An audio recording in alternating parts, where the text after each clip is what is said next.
Controversial subjects, ranging from colonialism to mental illness, are increasingly scrutinized in video games. As with other media, games are judged on how they represent these issues. If they do so in a nuanced and insightful way, they attract acclaim. If they pander to stereotypes, then they suffer criticism. But often critics disagree about whether a game's representation of a subject is ultimately helpful or harmful, such is the case with Ninja Theory's Hellblade: Senua's Sacrifice, which initially took the media by storm in 2017 because of its presentation of schizophrenia. Among major publications like Polygon and IGN, Hellblade received lofty praise, but the game also reached beyond the traditional video game audience, attracting the attention of academics such as Paul Fletcher. A professor of psychology at Cambridge and a consultant for the game, he praised Senua's characterization as a fully fledged person rather than the two-dimensional shell of mental illness so often represented in the media. In Hellblade, you're placed in the shoes of the titular Senua, a warrior from the Orkney Islands hell-bent on rescuing her beloved from Helheim, the Norse equivalent to Hell. It's a single-player game, but you're never truly alone. Accompanying you are the voices, visions, and illusions with which Senua suffers. Their gods can see into your mind. They will use this power to destroy you. They won't stop me. I can still feel him.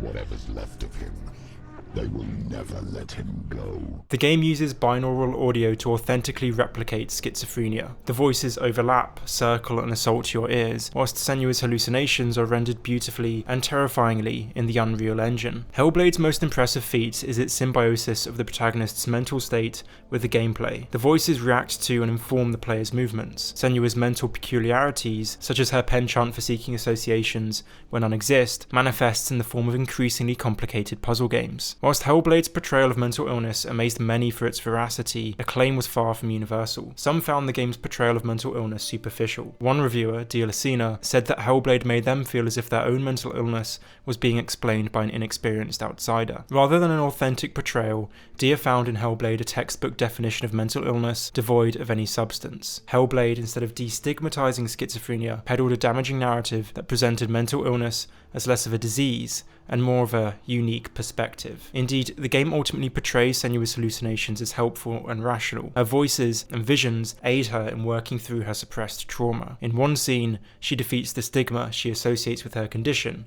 symbolized as a colossal beast. And yet, for most who experience mental illness, there is no rationale to the suffering, and the struggle of having mental illness is not simply because of social stigma, although that might well exacerbate it. Hellblade's presentation of schizophrenia as simply another way of viewing reality, and a potentially helpful one at that, is insensitive to the lived experience of many sufferers. As Dia put it, "I'm certain my mental illness has never benefited me or society." When I first started planning this review, I envisioned it would be a stream of unadulterated praise. I found Hellblade heartfelt and profound. I felt closer to Senua than I have ever felt to any fictional character. Combined, the adaptive stream of consciousness, the multiple voices, and the incredible acting meant that I felt as if I was sharing Senua's mind. I learnt to anticipate and fear every time Senua's self-doubt manifested as the crippling darkness, and my skin crawled with goosebumps when she finally emancipated herself from the stigma of her illness. But researching other opinions of Hellblade made me realise quite how far we relate to art through our own life experiences. As someone who has fortunately never suffered from mental illness, I personally found the game's depiction of the issue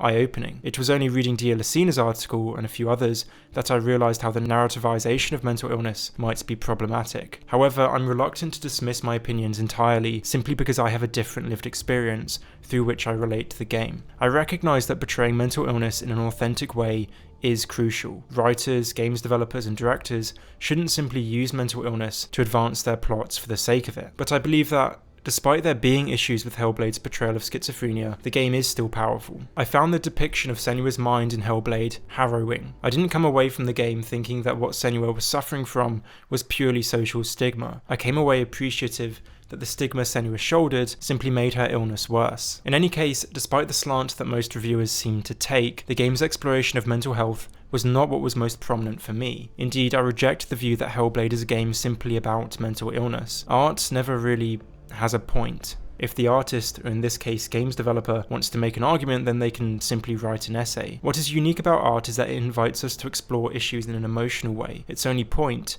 is to evoke empathy. And naturally, we empathize with characters most when their experiences approximate to our own. I was struck mostly by the game's exploration of the human instinct to tell stories. I interpreted Senua's journey to Helheim to save her beloved as entirely fictional. Senua invented the various bosses and puzzles, subconsciously, to create a narrative that allowed her to interpret her trauma in an intelligible way. The game made me think about how we all tell stories about where we come from to make sense of who we think we are and where we think we're going. Such stories are powerful because they can give us a sense of purpose, but they're dangerous too. Our brains ultimately invent narratives that are divorced from reality. If things don't go as planned, then our invented trajectories shatter. At the end of Hellblade, Senua's own invented story crumbles to dust when she realizes that her beloved is truly beyond the pale. Hellblade: Senua's Sacrifice is not without its faults. No one should play the game thinking that its representation of schizophrenia is authentic, especially because it's subject to the tropes of storytelling. But I don't agree with much of the mainstream media in seeing Hellblade as some sort of educational tool on mental health. The game is a work of art, and it will speak to each player individually. And that a story about a psychotic warrior from the 8th century